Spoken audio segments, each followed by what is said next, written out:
يس الحمد لله 3 نقاط جت والحمد لله، وكانت مهمة نادي الأرسنال 3-0 وشباك نظيفة. لكن بقول شيء، شفت يا أرتيتا لما تلعب بلعبك؟ شفت كيف لما تلعب بلعبك كيف تفوز وانت مرتاح وتلعب بلعبك، يعني تسجل أهداف ما تكون ورا. نفس مباراة ليفربول رجعت ورا ولا سببت أي خطورة ولقمت. يا أخي العب لعبك، لا تخاف من الفرق الثانية، أنت أقوى منهم كثير عناصريا. يا أخي العب لعبك، تبي الدوري العب لعبك الدافع بس. راح أعطيكم أفضل 3 لاعبين في المباراة من جانب نادي أرسنال وأسوأ 3 لاعبين من جانب نادي أرسنال في المباراة. نبدأ بأسوأ اللاعبين.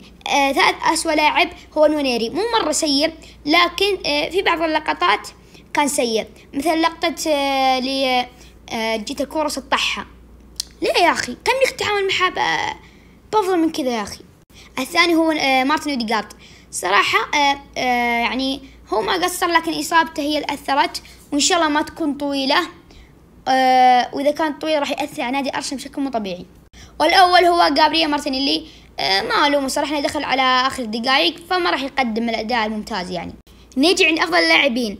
ثالث أفضل لاعب هو إيزي الصراحة ما قصر، عطانا تمريرات ومهارات ما شاء الله ممتازة وسوى أسيست بعد. عندنا الثاني هو جيوكريس، صراحة اللاعب ما قصر، سجل هدف وسوى خطورة، كان ينزل حتى من منطقة جاي يساعد زملائه، وفي فرصة بعد غير الهدف سقعت في القائم وكان هدف محقق. والأول عندنا مارتن زوبيمندي، سجل هدفين وتقييمه 8.9، صراحة ما قصر، الهدف الأول مستوى خرافي والثاني بعد خرافي. وبرضو مادويكي صراحة يا ناس ما قصر، ما شاء الله تبارك الله اللاعب بدع، وحتى أخذ تقييم أفضل من إيزي، لكن إيزي كان يعني هو حاسم، بس والله مادويكي ما شاء الله ما قصر، وكان لازم يكون القائمة لكن إيزي تفوق عليه ولكن يستاهل صراحة.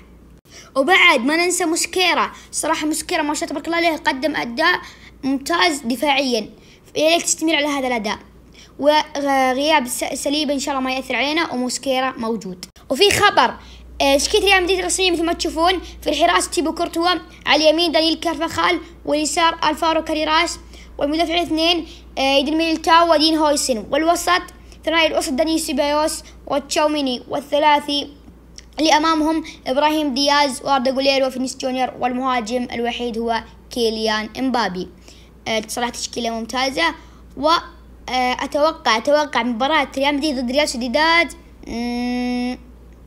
راح يفوز، لا تعادل، أحس تعادل 2-2، بيسجل هدف ريال مدريد طبعا امبابي واردا غولير. تسوي لايك وإضافة، ويلا مع السلامة. وين رايح؟